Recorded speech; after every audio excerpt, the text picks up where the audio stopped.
Hello, beautiful Sagittarians. These are going to be your messages for the next little while. So if they don't make sense to you right away, whenever you first see it or hear it, make sure you check back in few weeks later, because more likely than not, it'll make sense to you a little bit later. All right. Where do I want to start? Well, I want to start with this. For those of you who are new, all right, I am not a tarot reader. I channel messages, and I use cards. Some of them are tarot cards, but I don't go by the traditional tarot meaning. So if you see a card that's tarot and you have your own interpretation, by all means go ahead and do that. I work strictly with what I get intuitively. All right, that was interesting why I had to say that. So I wonder if there's quite a few of you that are new to this channel, and if you are new, welcome, and I hope you like what you see. Okay, so as I was saying, I want to start with basically acknowledging that many of you listening to this are in the middle of a transition. Whether it is a transition in terms of move of a physical job, home, relationship status, financial changes, or whether it is an energetic move whereby you essentially are becoming a different person. Well, you're not becoming a different person, you're becoming actually more true to who you really are, but that's a whole different story. So you will identify with this in whatever way that fits in your life. My job is apparently to help you recognize some of the things that might be helpful for you to see in order to either organize things in a certain way or reorganize things in a better way. And it's a large statement. I'm trying not to make sense of it too much because I feel I'm going to get into it.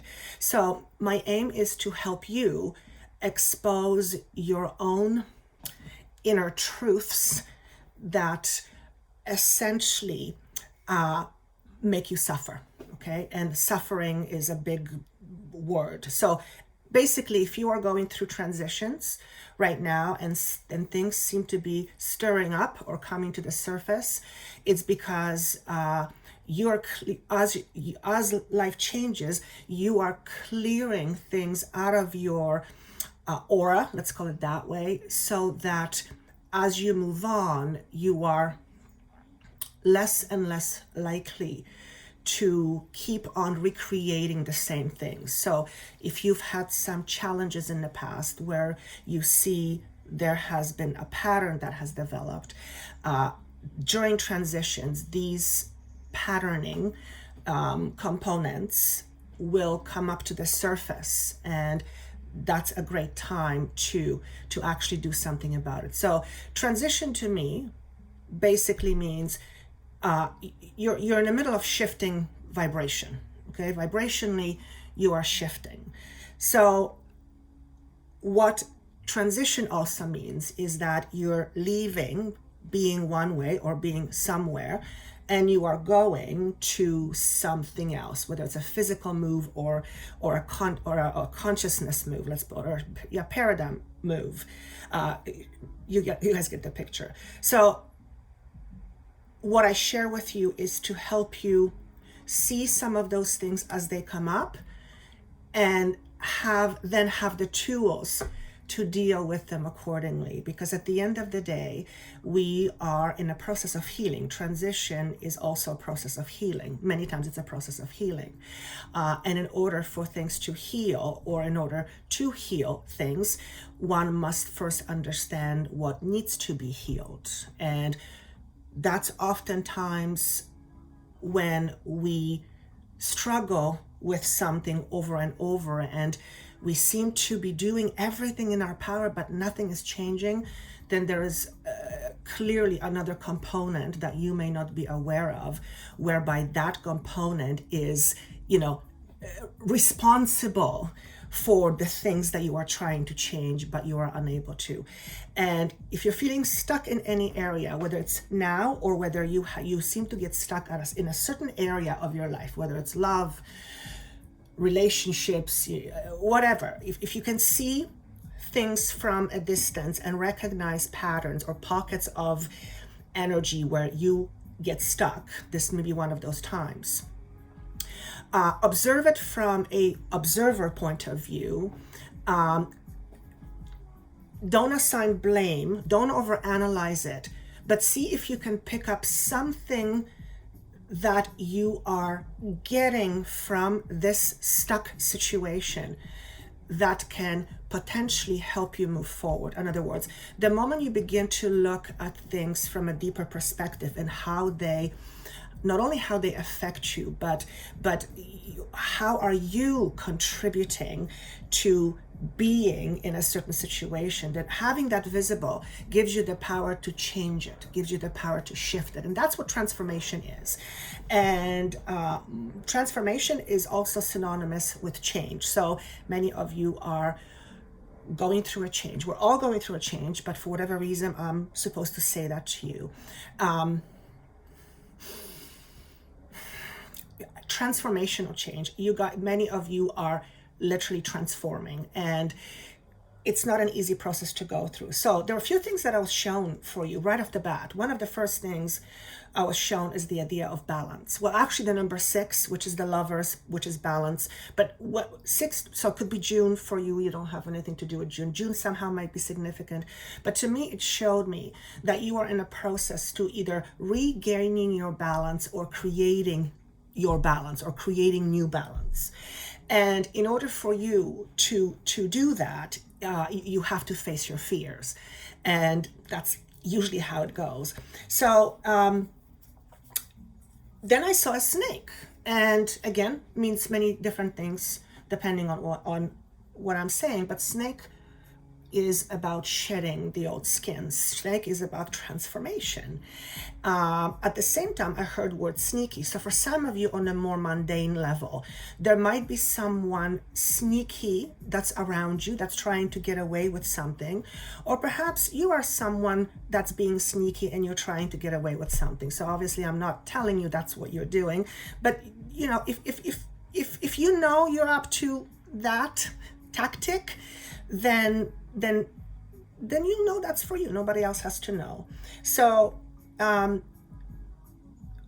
whatever the sneaking is about, or whatever the sneaking is about, you might want to look at the underlying causes of that sneakiness. Okay, so the snake was shown to me. Then I saw you taking risks, or shall I say needing to take more risks or bolder steps. Now, the fact remains is that the less we feel about ourselves, the less likely we are to take big risks or bold steps. So a lot of this, if actually pretty much everything, is really about your inner safety and stability in terms of who you think you are and how you feel about you.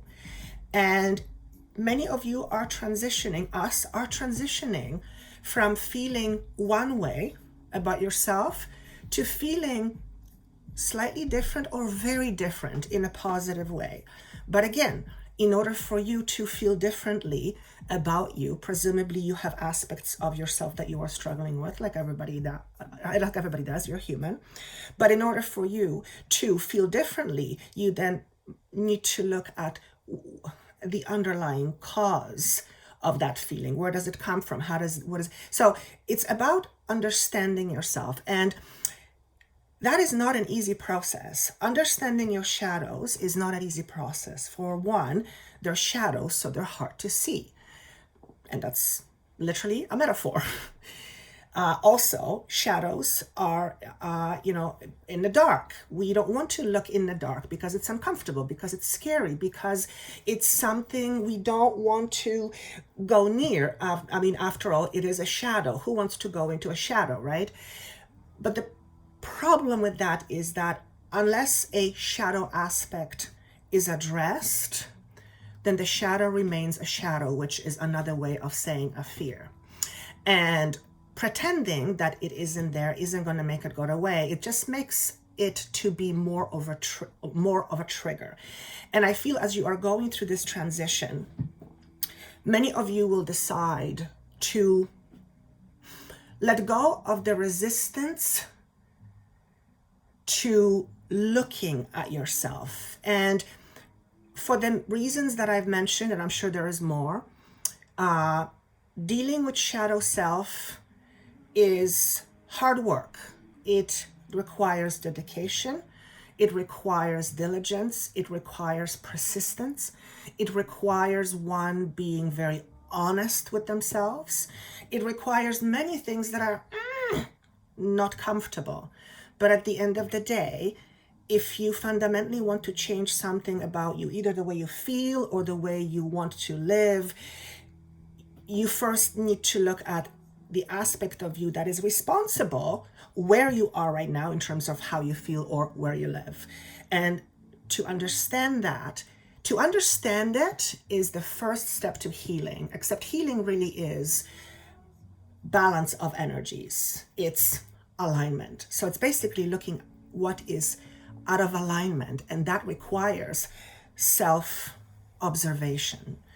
And I said self-observation, which means without a blame. And the reason why it's hard to look at one's ego, or the ego has hard time with looking at shadows, because ego comes with blame and it comes with judgment. So the moment you remove judgment or blame or put that on the side, and then you begin to look at your shadows as a form of education, then you begin to not only understand yourself better, but then you begin to really see what's going on in terms of you as being a human being. In other words, you are familiarizing yourself with how you tick. And just like the old time watches where they had a whole bunch of parts, in order for the watch to be fixed, the watch doctor would have to open it up and go to all those tiny little components and see what was missing. And either that part had to be replaced, it had to be addressed, it had to be refurbished, whatever. The idea here is that something inside the watch wasn't working. And in order for the watch to work again, something had to be addressed. So think of it that way. Think of it in that way. So let me just go through some cards here, even though I feel there's no need for me to go through cards, but it's kind of like nice to look at them. This is going to feel very dry to me right now, just going through cards because the channel was so beautiful.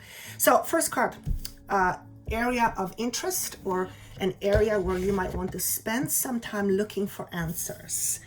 It's your base chakra. Okay. So it came to me in reverse, and to me it's in reverse. It basically says we're dealing with some safety and security issues, basic safety and security issues. And yes, this could be monetarily driven, this could be situationally driven, but at the end of the day, it is safety and security within you, about you. Okay, so whatever is kicking this up a notch or two is a blessing, because it brings it out to the surface. When it's in your face and you're staring at it, or it's staring at you, it's a lot harder to discard it or pretend it's not there. In other words, it usually requires attention. This is usually where I get clients, because there's something they're facing and they're trying to figure it out. So what I'm saying here is, over the next little while, observe any emotional triggers, okay? And notice primarily where they're coming from in terms of what is being triggered, what part of you is being triggered. And notice if it is not connecting you to the primary need for safety and security. And that could be, again, you having a job crisis, you having a relationship crisis, you having whatever, something, health crisis. And that doesn't mean that when crisis happens, we feel great about ourselves. No, it doesn't mean that at all. What it does mean, though, is that this is where the real stuff gets amplified. So of course, if somebody is going through a transition in a relationship and it's not going great, then that's going to kick up some stuff around safety and security, for the very basic reason that all of a sudden there is this big change. And change, I know you get the picture. So it's perfectly normal to feel that. But if bigger problems around safety and security are kicked up the notch, for example, if you are in this situation and you are all of a sudden freaking out because your old theories around abandonment are coming online, then that's what needs to be healed. That's where this shadow work comes very, very, very handy. So I want to say urge, but I don't want to say urge. I would invite you to look at your emotions over the next little while and look at it in order to understand yourself. Think of it as a project that you are doing for you. And the idea here is to get to know yourself better. It's not to judge, it's not to comment, it's just to observe. It is remarkable what happens when we begin to observe our emotions. For one, it's almost like watching a movie, and it's almost like you can separate yourself from the feeling. And I guess the objective here is to separate yourself from the feeling, not to neglect it, not to get rid of the feeling, because you can't, but to separate yourself, detach yourself from it. That's what I'm trying to say. The idea here is to detach yourself from what you are feeling and observe it from a different perspective. And there's various tools and ways to do that.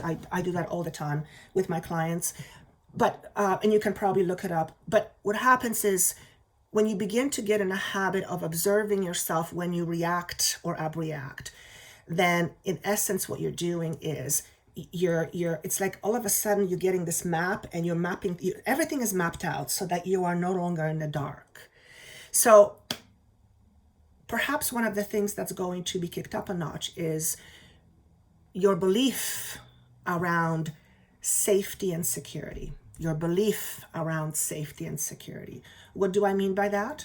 Well, for one, your belief might be based on prior circumstances that there is no such thing as safety and security, and we just have to worry. That's just the way it is. So that's obviously an extreme form of that example, okay?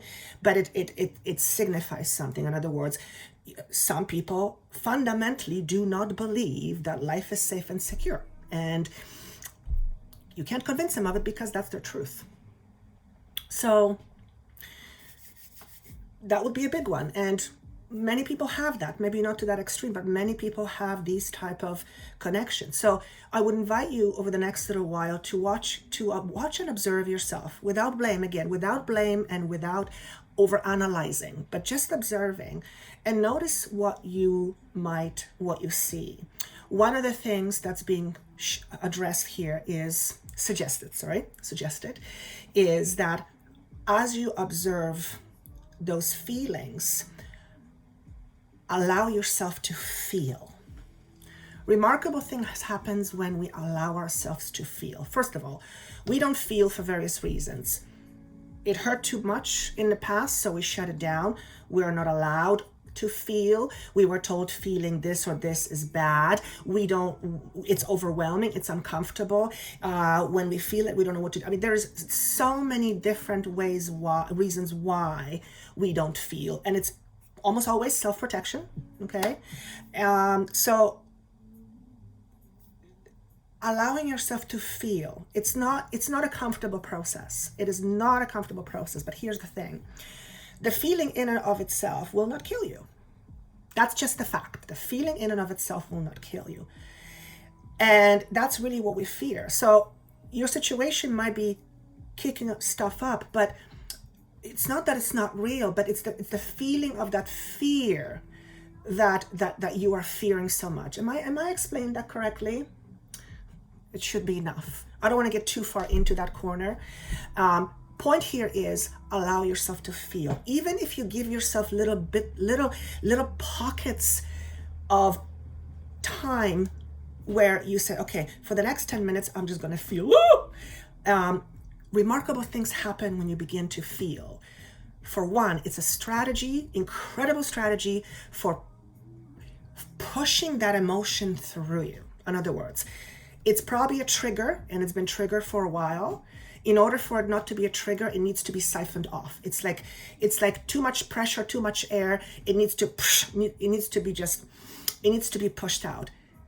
Releasing a lot of that requires you to feel, because by feeling it, you are digesting it. And as you are digesting it, it goes through you.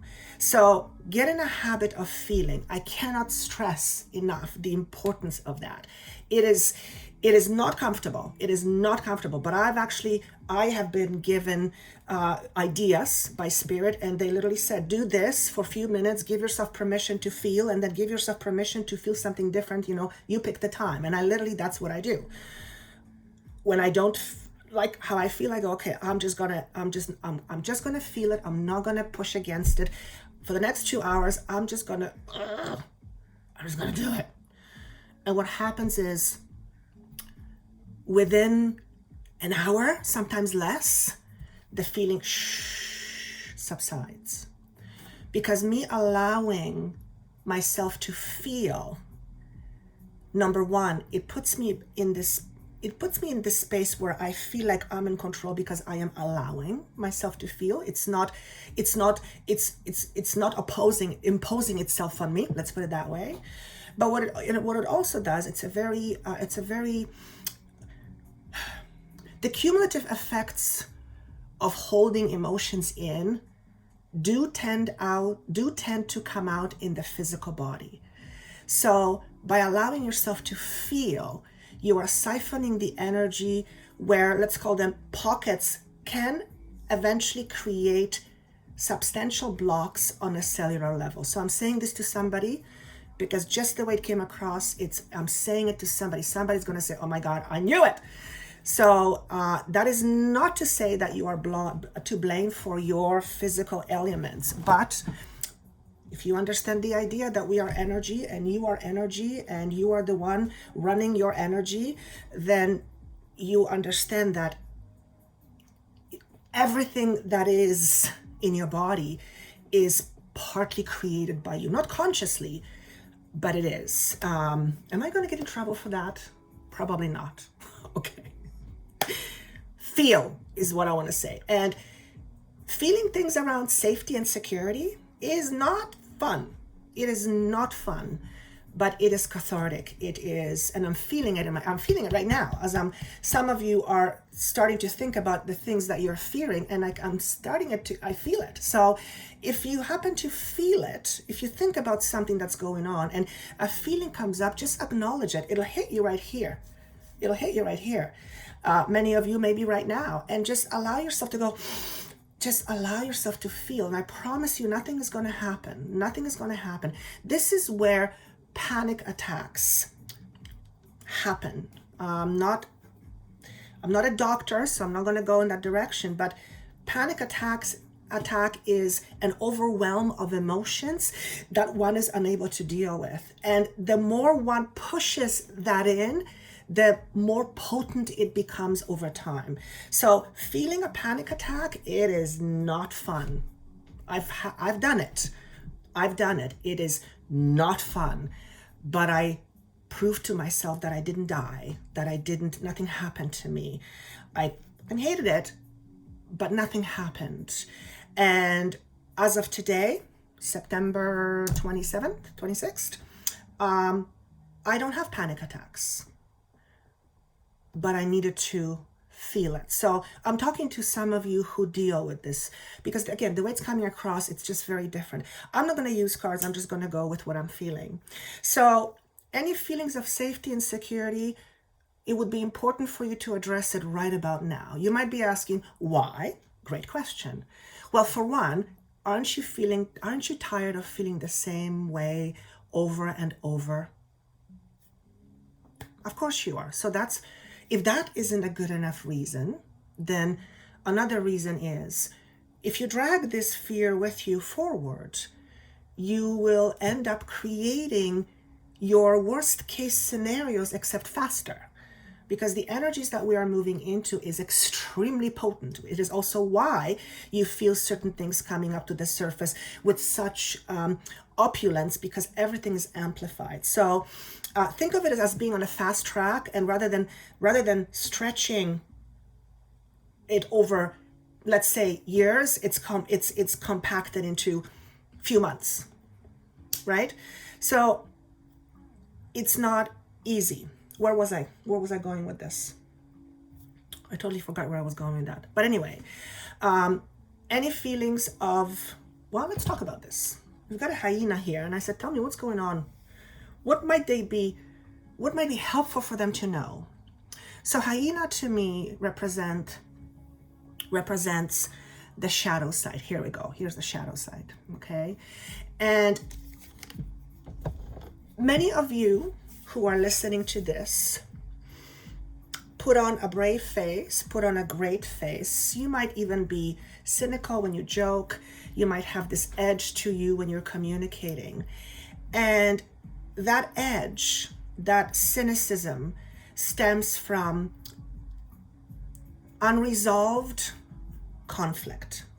Whether it's conflict you have within yourself about yourself, or whether it's conflict you have had in the past, but it still remains present in your mind, then those energies not dealt with will often produce feelings of anger and resentment.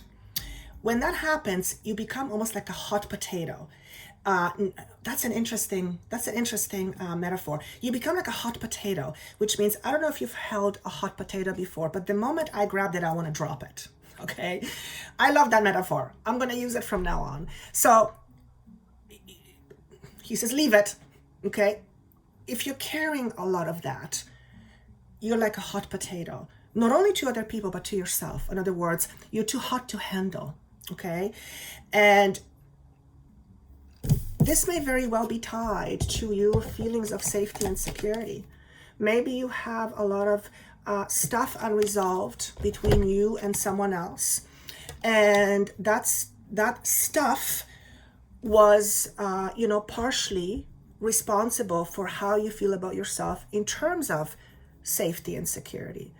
And let's face it, we're born to environments. We become like our environment, because like how else do, like we're like blobs of clay, and we're molded by people and circumstances in the first 7-8 years. So you are a product of your environment, which means everything that you have lived up until the age of 7 or 8 is like an imprint. It's an imprint. And it's an imprint on your soul that eventually becomes your preferred belief system. It's your go-to system.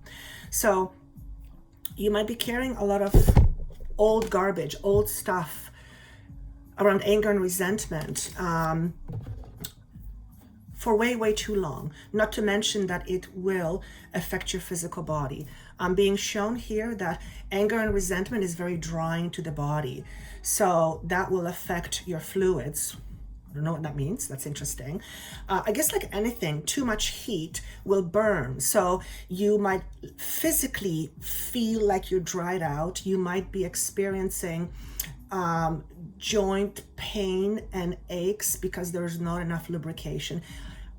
Interesting how they're connecting this. Wow. I don't know this for a fact. This is new to me. This is just flowing in. So, but you know what? It actually makes sense to me. It makes perfect sense to me, because anger is heat. Anger is heat.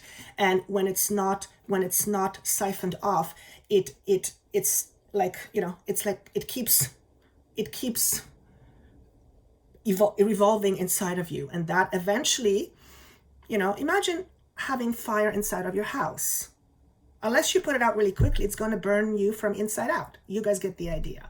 So any of you with ulcer stuff and indigestion problems, which is all about fire, notice if there isn't anything that you are holding on to in terms of anger and resentment. And please do not approach it from the point of view of good or bad, because then we don't want to give it labels. Remember, it's about observation. It's about knowing. It's about seeing. It's not about judging. It's not about proclaiming. So allow yourself to acknowledge that if you feel it. It is okay. It is okay. Allow yourself to feel it, but also know that anger and resentment has an underlying fear component.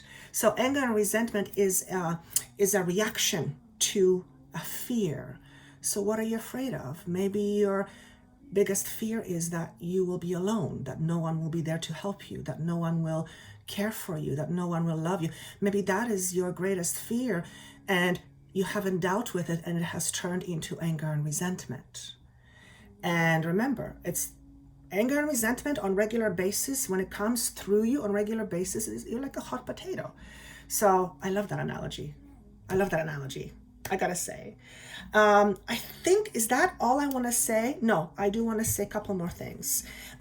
Graduation basically to me symbolizes you are in a massive, massive opportunistic time where you can shed a lot of your old skin, but that requires you to look at some things, not from a formal judgment, but from a point of understanding yourself. And you are your own creator. Always remember that. I don't care if you don't believe it. It's pretty hard not to believe it these days, because it's like science has proven that thought will change matter. So you don't have that excuse, right? Self-knowledge is like having a gold key, or a key to a gold castle. It's awareness is everything. Awareness is everything. The more you know about yourself, the more you understand who you are. The more you understand who you are, the more you understand how you create. And the more you know how you create, the more you can direct how you create.